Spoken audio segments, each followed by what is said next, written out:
Nakumpiskahan ng inihinalang illegal na droga ang isang person deprived of liberty o PDL matapos magsagawa ng body search ang mga kawani ng Metro Manila District Jail Annex 2 sa Camp Bagong Diwa, Barangay Lower Bicutan, Taguig City.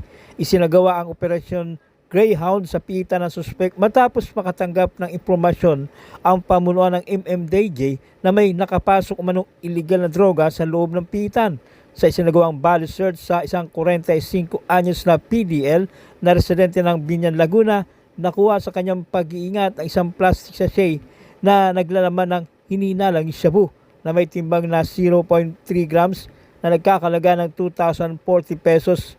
Napag-alaman ang naturang PDL ay 12 taon nang nakakulong dahil umano sa kasong robbery with homicide. At dati rin siya nakasuhan may kaugnayan sa lumang batas na RA 6425 na pinalitan at popular na ngayon bilang RA 9165 o Comprehensive Dangerous Drugs Act of 2002. Samantala patuloy ang isinasagawang investigasyon ng mga awtoridad upang matukoy kung paano at kung sino ang responsable sa pagpasok ng illegal na droga sa loob ng pasilidad.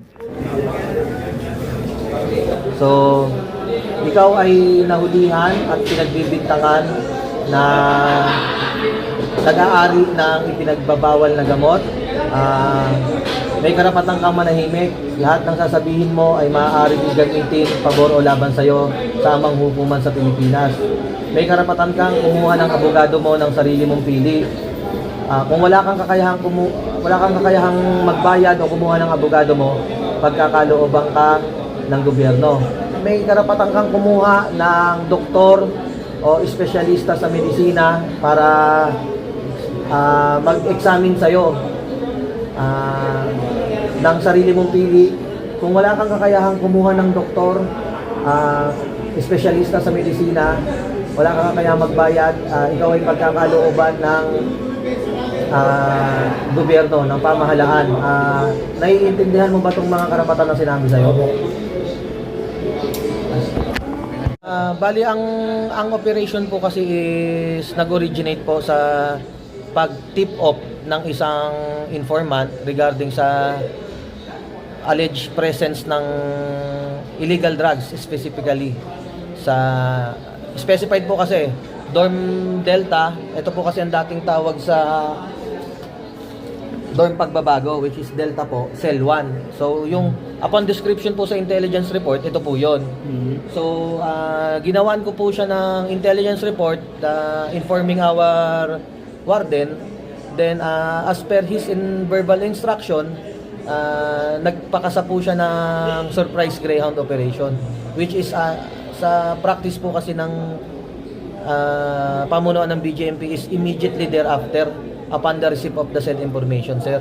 Kasi inaano po natin na tawag dito na ma-validate po yung sinasabing information by way of searching, sir. So ang nangyari po is upon sa pag-give ng instruction ni warden, nag-create po kami ng team ng mga on-post na custodial officers along with me po as duty investigation officer. Sumama na rin po ako sa pagsa-search to amplify the strength of the na group na nag-search. Kumbaga maano po sila, madagdagan po ng kasi knowledgeable naman po sa atin lahat na medyo kulang po tayo sa personnel. So bali as sumama na rin po ako. Then as protocol po, bago po kami pumasok ng selda ng PDL, ang gagawin po niyan is inform sila na magkakandak ng search. Lalabas po sila, isa-subject nila yung sarili nila for pat search po, which is ginawa po sa kanya kanina. Ako din po kasi yung nag-pat search, tapos nag-act po as security, tapos searching elements yung iba po namin kasama na na-reflect na po rin sa report. Hindi ko lang po nakabisado pero nasa report na po yung mga names nila. Then upon po ng paglabas ni that time po kasi, yung kasama niya is may dalaw. So nung in-inform po siya, pinalabas namin, Nung kinapkapan ko po siya, ang una ko pong napansin sa kanyang bewang is yung money chips. Yun po yung kino-convert po yung actual currency sa money chips kasi yun po ang ginagamit dito sa loob ng jail facility para panggastos po ng PDL natin. Minabuti ko po na ihiwalay para wala po yung agam-agam niya na baka mawala kasi nga po panggastos ito sa loob ng jail. Sa pagkuha po niya, may lumitaw po na isang maliit na hindi ko pa po na-verify na plastic yun eh. Yung makintab lang po sa una. Ngayon, ang sinabi ko, ihubarin mo yung short mo at ayun nga po, nakita ko yung plastic na may laman na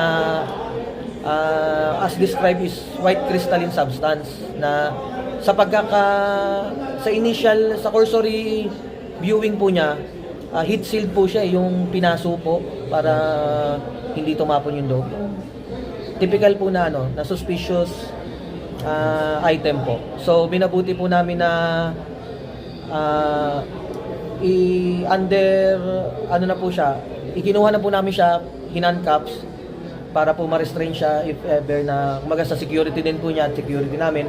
Then upon seizing of the alleged contraband, minark na po namin na nakaharap po siya.